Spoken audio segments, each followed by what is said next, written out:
office address, ACDC, homes, hospitals, all sorts of. Shouldn't have been a good thing. Did have power.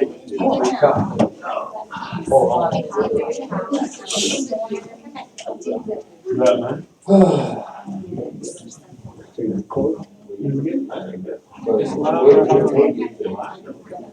Come on, swap it to the class. Do you want just a second? It's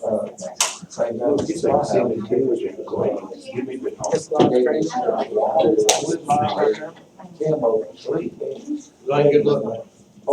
Rough crowd in here. Just improved. Better for men, this and that.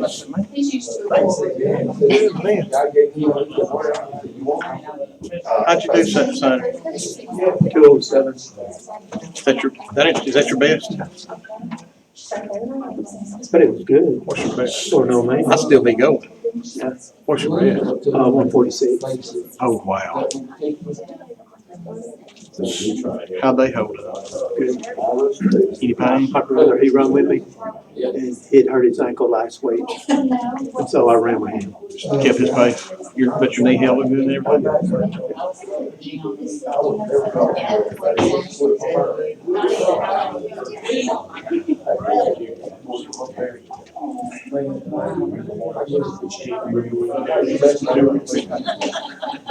Well, he's been shut up there.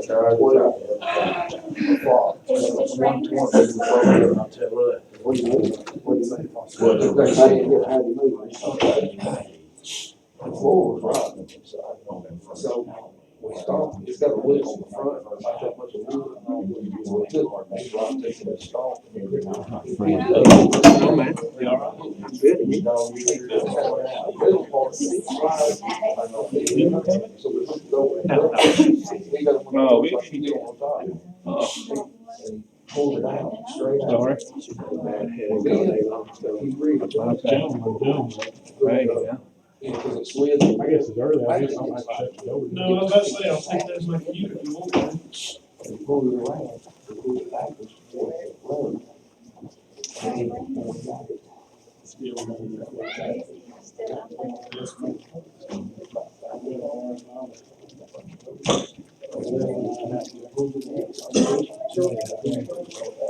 Challenge for I this week. don't remember where we are, but over tweets a little bit. Caleb, second place. Maggie. Nick initially told me I was going to do Leviticus, I assumed it gave the law to the law. Well, that's what I thought, but then he told me I also had Song of Solomon, and I decided that he did not like it. And that was the books he could dig it up. I don't know about that. That's exactly what he said. Still. I got to get my mind It won't sink anymore. If you got one word to describe Leviticus, what would it be? To be honest, I don't think there's anything wrong with this. The first word I think of is boring. I mean,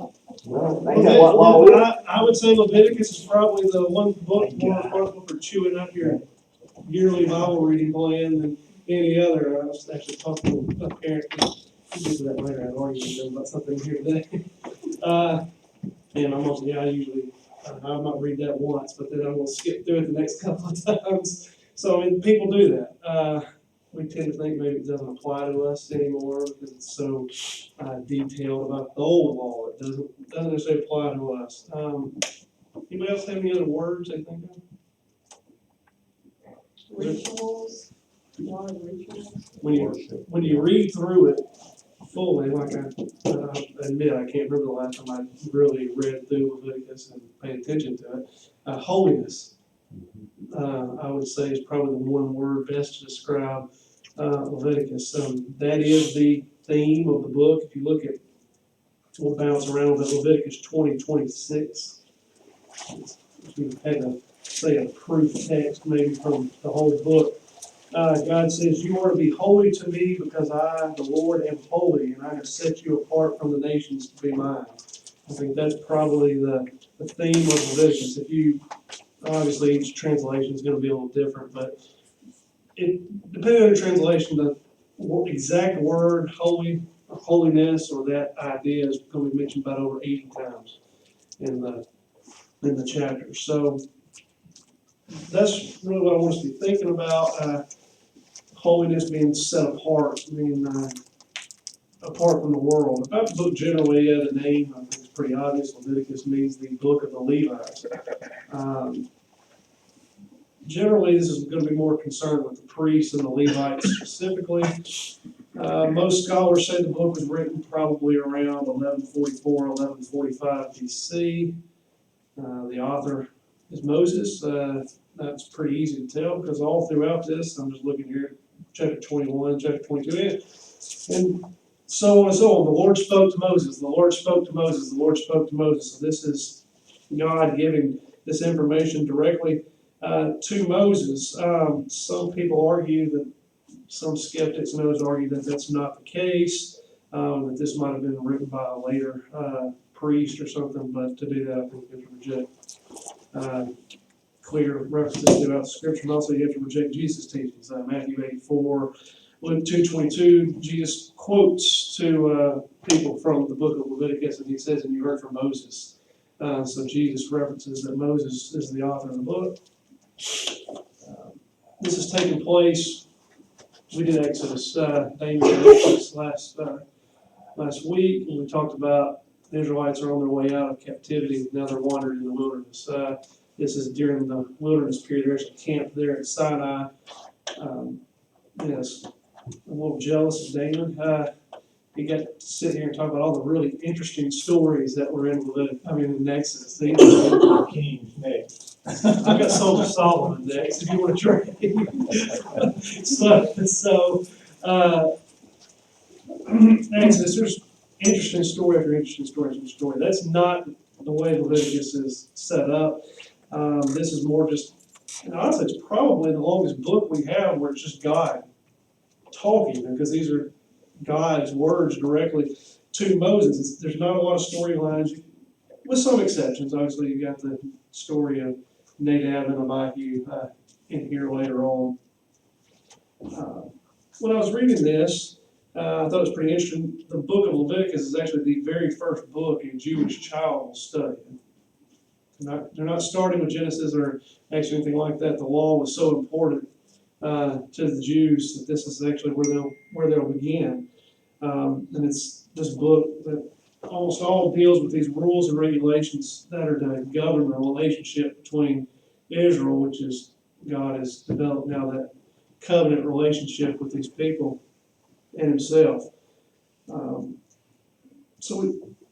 of the things that we were told to talk about was kind of different where to do this at the beginning or at the end. How does the book of Leviticus fit into the overall theme of the Bible? Obviously, we talked about Genesis and Exodus. In Genesis, we talk about God makes that promise, makes that covenant with Abraham, I'm going to make you a great nation. It doesn't happen immediately. You see that over the progression of Genesis and then into Exodus, how the Israelites have grown in number, obviously. I wouldn't say they're a nation at that point. They're just really a family living together there in Egypt. And they end up becoming enslaved, and they continue to multiply and ultimately break out. And it's really there at the end of Exodus, I think, that you really see for the first time Israel as a nation of people. God makes a covenant with them there at Sinai. He's speaking to them from the mountain. And for the first time since Eden, God has decided he's going to come back and dwell among the people. He says, I want you to build, at the very end of Exodus, build a tabernacle. This is the place my presence is going to be.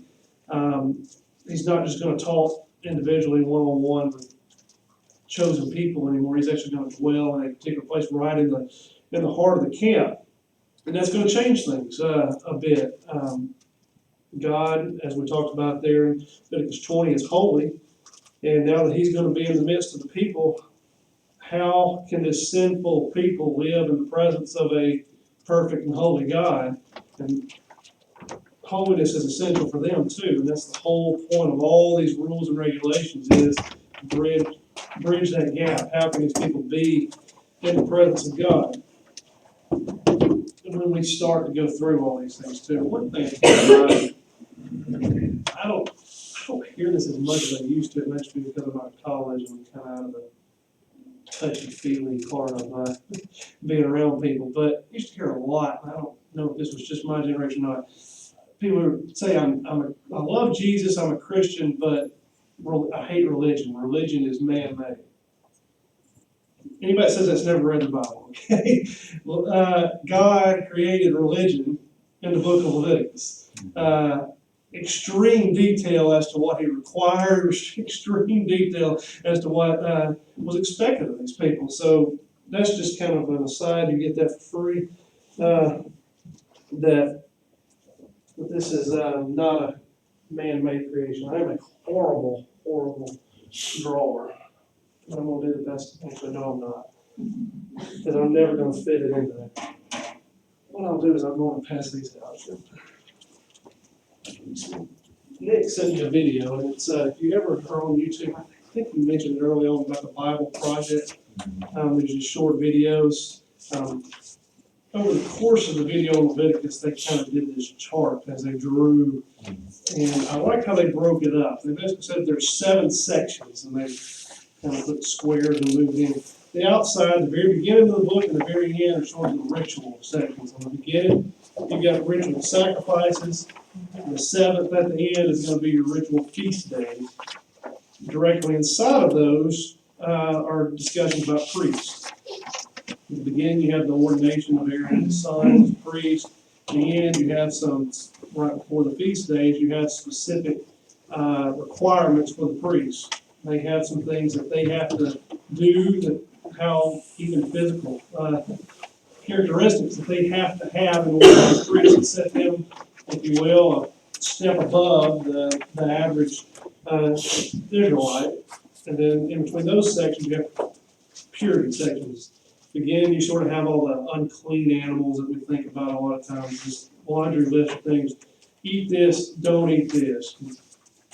And then on the back end, you see some moral purity, your relationships with others, talks about borrowing money, oaths, so the promises you make, sexual relationships, those types of things are covered there. And then right in the middle, it's kind of unusual when you're reading the book, but there's one particular occasion that is talked about in depth. It's called the Day of Atonement. So I just wanted to briefly touch on kind of each one of those sections. The first and last being the ritual sacrifices and the feast.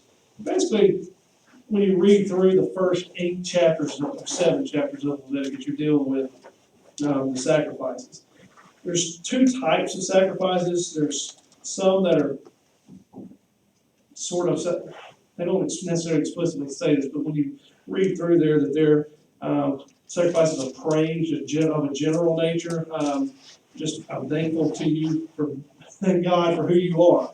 Those are your grain sacrifices, and then you'll see some script of your Bibles will talk about a praise offering, while others will talk about it as a peace offering, rather, while some are going to talk about it as a fellowship offering. So those are more of a general nature. You think sort of maybe even of the songs we sing, of the just general songs of praise, and then you have others that are redemptive, I would say, in nature. Sacrifices that are kind of expressing sorrow, asking for a change in the relationship with God. You got the burnt offering, the sin offering. I think that chart refers to it as maybe a purification offering, and then the restitution offering. One thing that was interesting to me, Jews do not observe these today, and have not since the 1st century. They said once the temple was destroyed, they would not make these sacrifices until the temple was rebuilt. So the practice kind of ended. What's the difference in a burnt offering and a sin offering? I'm kind of embarrassed to say, I think probably most of my life I've mixed the 2 together a lot. I didn't make a distinction, but the Bible pretty clearly makes a distinction between the 2. Does anybody have any idea? Because I had none until this. I know you got a thought. One time a year, they would have the scapegoat. Don't get ahead of me though. Well, and that makes that make, does it have anything to do with blood? Yeah, actually both. It's spread blood for both. From what I can read, from what other scholars say, and what I got from the text, the burnt offering, the practical difference would be the burnt offering, the entire animal burned up. No parts are taken away, so that's where you can really get lost in Leviticus when they start talking about cutting the liver and what you do with that, and from there on that can start to, you can get lost in the weeds if you're not careful. But the sin offering, you actually have parts of the animal that are not burned to God, and actually are taken and burned outside the camp, not on the altar. From what I can tell, the burnt offering is sort of a general atonement. And, I need to be reconciled to you, but it's not for something specific. Where the sin offering is when I know, it specifically talks about unknowing sin, when you talk about the sin offering, when you read Leviticus. So it seems to be, I realize I've made a specific mistake, and now I'm coming to make that right. So like a omitted and a committed? To some extent, and I guess just in my mind, the way I sort of saw it was burnt offering, I'm a sinful human. Here's my offering. Sin offering, I'm a sinful human because I did this. Here's my sin offering to make up for that specific act. And when you think about these offerings, because we don't do it, it's kind of barbaric when you think about it. An animal being slaughtered and then burned here on this altar. But there's a purpose for that, and I think it's to remind the worshiper. These things are very much a visual representation of these people to reinforce to them not only God's mercy towards them, but that's not them, but also that there is an element of justice involved in this. There is seriousness. The Bible, says, talks about it in Leviticus, and it says it throughout. Something has to die for there to be forgiveness of sin. That's something I've said before. That's not a theological thing that I fully understand. I know that it is, but why it is, I don't know. But there can be no forgiveness of sin without the shedding of blood. So when these sacrifices are made, it reminds the worshiper that should have been me on the altar.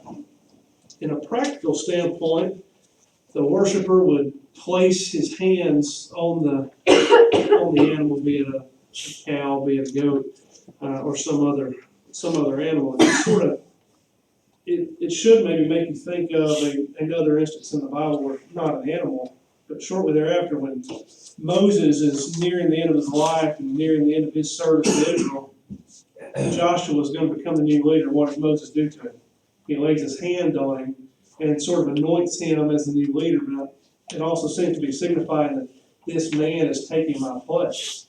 And there's some of that going on with the worshiper laying their hand on the animal. This animal is taking my place.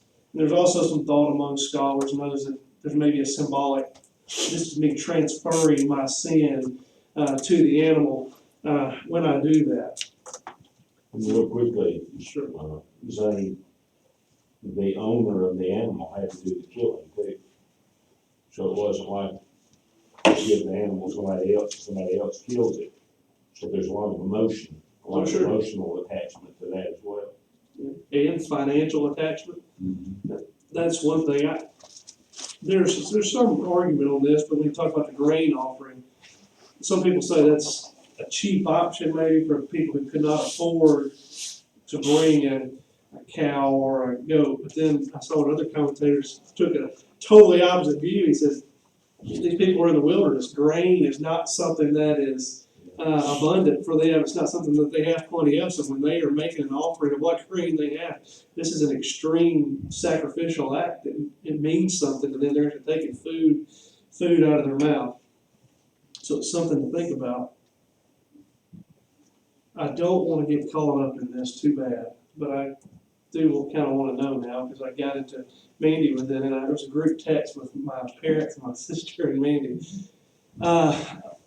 And we had very different views on this. Has anybody ever heard the term that sin was rolled back when these animals were sacrificed? That was always how I had grown up, understanding Leviticus.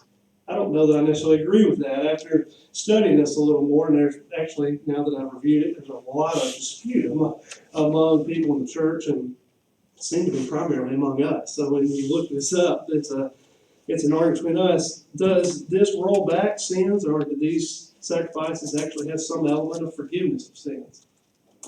I've heard it said it go forward. You're right, to the day of Christ. Sacrifice. I've heard that as well, but I don't know how we can say that when you look at instances like Leviticus 4:20. It talks about what the priest is going to do. He said, in this way, the priest will make atonement on his behalf for the sin he has committed, and he will be forgiven. And Wayne Jackson, I'm like I said, I think you can have a full class, if not multiple classes, on all these different theological articles. Wayne Jackson has a really good article on this. He convinced me on it that you have to diminish too many verses in the Old Testament say there was not some form of forgiveness. But obviously Hebrews teaches that the blood of animals does not fully complete the job. His theory on this is that there was some form of contingent forgiveness here because God knows what's coming on the back end, that Christ's death is what makes these sacrifices worthwhile, but that's because God knows how that story ends at the cross, that you have contingent forgiveness and then complete forgiveness upon Christ's death. Hebrews 9:15. But Hebrews 9:15 says that Christ was the mediator for those before as well as after. So full forgiveness occurred at the cross. But there has to be some form of forgiveness, because obviously these people would not have died in their sins had they. So something is covering them, and I'm going to leave it there. Think about it, research it. There's lots of really good articles on that. Honestly, something I had never really thought a whole lot about, because I had always, and I now know the reason why, because that's exactly what I was taught by my parents. So clearly, is that these roll forward to the next year. I would say on that, if there was any rolling forward, I think it would have to be each sacrifice, the way I read Leviticus, is a sin sacrifice is for a specific sin. So I'm not sure you're making the same one for the previous sins anymore. Would be one thing I would think about, unless it's the general atonement burnt sacrifice. Leaving it there, because I'm already 20 minutes in, and we argued for probably an hour today, and I'm not going to do that. That's exactly what it said too. One word, Yeah. one word that you're going to see a lot in Leviticus is atonement. It's kind of, what does atonement mean? I've always thought of it as half one meant. That's exactly, apparently, how the word was created. Tyndall, in the 17th century, he was,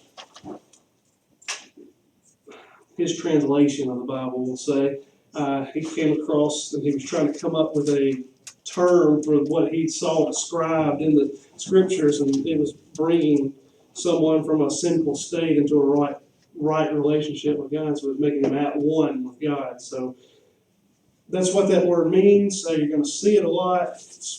Reconcile is probably another way of saying it. It's bringing you back to that relationship with God. So that's sort of the ritual aspect.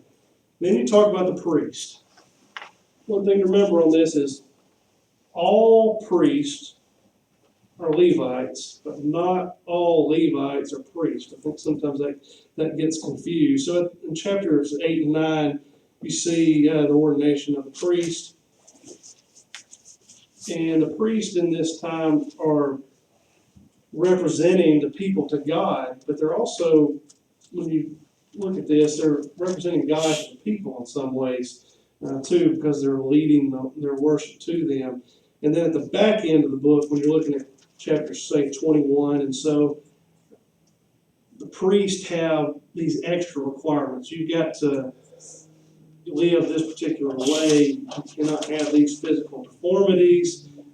things of that nature. And I think the reason you see that is the closer you get to God, obviously the priests were the only people who could actually enter into the tabernacle. So they're not just around the tabernacle now, but they're actually inside. The closer you get to God, the more pure you have to be. So there's higher standards the closer you get. And that sort of brings me to the purity section. I see this a lot still. And when you're making a doctrinal argument, don't go to Leviticus. I see this specifically a lot of times about homosexuality. People in church will go to Leviticus. There are lots of we can justify our stance through the New Testament. Romans 1 is obviously the first place I tell you to go and stuff like that. Just you're going to tie yourself into knots if you start going to Leviticus to justify your purity laws, because then people are going to want to know: do you eat shellfish? Do you have clothing that has mixed fabrics in it? Things like that. So that, again, just May I just make a quick comment? Sure. It would be only if it's repeated in the New Testament. Right. Only if it's repeated in the New Testament. If it's not, then you don't want to go there.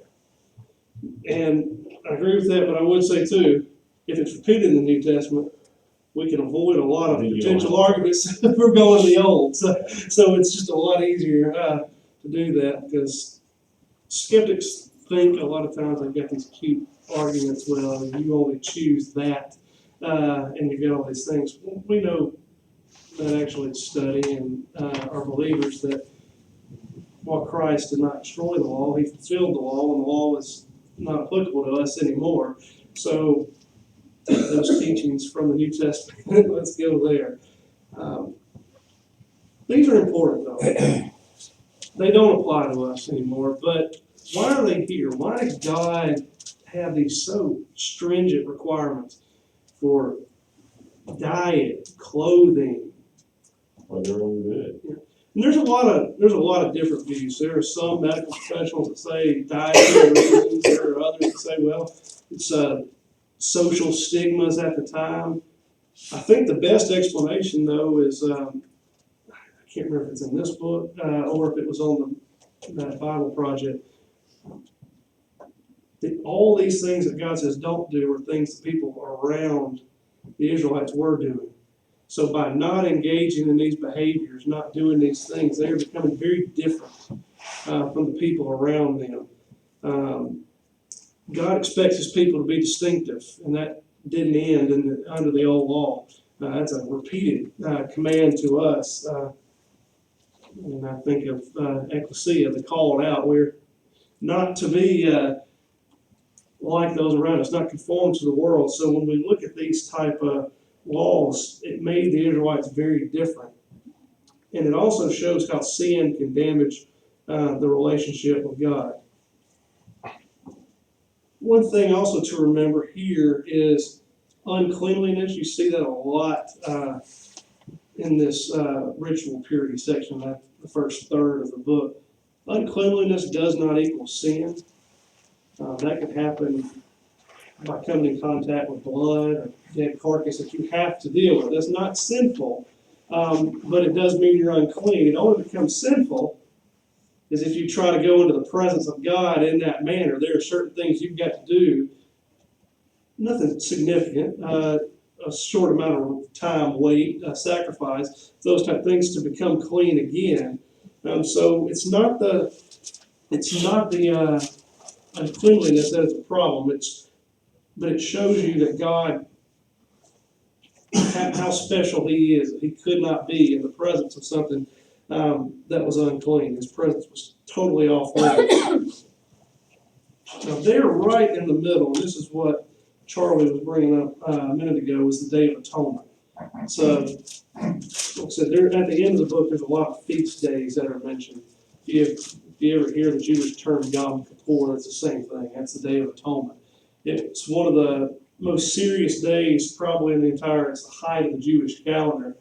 And what would happen on that day, there would be several offerings, burnt offerings and sin offerings that would be made, but specifically, it's the one day a year the high priest would actually go into the Holy of Holies, that inner place there of the tabernacle. He would take 2 goats. On one, he would lay his hands and he would do a traditional sacrifice. And then try to mention scapegoat. That's where we get the term scapegoat. Somebody's taking the blame for other people. That goat, they would lay their hands on that goat and all the sins of the people. That was what was good. All their sins were being put on that goat, and then it was sent out of the camp into the wilderness. Soon just to die on its own. But you see God in that way removing sin from the camp. So you kind of see an example of his grace there. That sort of explains the entirety of the book. And that's what, when I talked about, I had some difficulty. Where do I talk about how does the book fit? I wanted to give a general overview, but there was one thing, I'd never noticed this at all before. In Exodus, where did God speak to people? From the mountain. Moses went up on the mountain and spoke. Look at the very first, and of course when Moses came down, there was the Israelites had sinned, and they already had harmed that covenantal relationship that God had created, and already was putting distance between them. Look at the first verse of Leviticus. If you're not looking for this, I don't think you'll catch it, because I certainly never have. Maybe a lot smarter than I am. It says, 1:1, the Lord summoned Moses and spoke to him from the tent of the meeting. So where does God speak to people from there? He's in the tent, but are they? No, Moses is on the outside, because at this point Moses isn't in the tabernacle. Now flip over to the first verse of Numbers. And you see why the book of Leviticus is so important. Numbers 1:1, the Lord spoke to Moses in the tent of the meeting in the wilderness of Sinai. So over the course of one book, we went from Moses having to be outside of the tent to Moses is now inside the tent, because God has created these series of regulations, these series of rules that allow his people to come there into the tent where his presence is. The last thing Nick asked us to do is, how does Jesus fit into the book? For once, this is about as easy as it gets when you talk about Leviticus. You can have a whole series of lessons on types and antitypes. Something that's foreshadowing from the Old Testament, what you see in the New Testament. Well, you almost have that with books of the Bible. Leviticus in the Old Testament, Hebrews in the New. The book of Hebrews is almost the entirety of that book is the Hebrew writer coming back to these former Jews who have become Christians and are now wavering in their faith, and explaining, look back to the old law, look back to Leviticus. Everything about Jesus is better than what was in Leviticus. You had sacrifices in Leviticus, these numerous sacrifices that had to be done. Jesus made one, and it was more perfect than any of these ever were. So when you look at sacrifices, it's something to think about Jesus when you read Leviticus. It can be a little confusing because Jesus is the sacrificial lamb, but Jesus is also the high priest. No one else is interceding for us. No human is interceding for us with God. Jesus takes that over, and he's the greatest high priest that has ever lived. Getting away from Hebrews, you see in Leviticus that God came to live among the people. And as I mentioned, that was the first time since the Garden of Eden, since the fall of man. And then you look at Jesus, and I think at the beginning of John, the beginning was the Word, and the Word was with God, and the Word was God, and he was with God in the beginning. All things were created through him, and apart from him not one thing was created. Keep going. And he came to his own people, and it talks about how Jesus came and dwelt among us. The Word became flesh and dwelt among us. So while God in Leviticus comes to dwell among the people, that's exactly what Jesus did at the beginning of the New Testament. So you see Jesus in all these ways. I would say that just about everything in Leviticus points to Jesus and points to him as having done greater things. Well, I sped up and cut some things out, and you were wrong. I actually made it about 2 minutes early. Well, since I did not pray at the beginning, I was first in any comments I because I was flying. think that this book is really, Moses and the priests through God are molding a lifestyle for the Israelites. That's gonna be their lifestyle. They even had sacrifice back in Abraham's time. Right. But it doesn't say what all those were for, or Cain and Abel. But here, it's specifically trying to mold them into someone that's perfect, to be. And the only other perfect person you see is Jesus. So you got to explain to it. Yeah, if God is going to be in the camp, living among the people, their entire way of life, their entire behavior is going to have to change in order to be able to be there with Him. Before we end tonight, is there any prayer requests? Not Glenn, Oh, we're thankful for the time that we have together tonight to open your word, and to look at the book of Leviticus and be reminded of some of these things that strengthens our faith. And we're so thankful that we live under the new covenant, but we're also thankful that we have this old covenant that we can read and we can learn and we can be guided even by it into the new way. We're thankful for that. Pray and thank you for Zane and the time that he's put into studying and presenting this material to us, and helping us to see how all of these books weave together to make a complete picture for our salvation. We're thankful for that. We pray for the needs that we have in our congregation and the aid in our class tonight. Forgive us of our sins, we pray in Jesus' name. Amen. All right. Let's do it.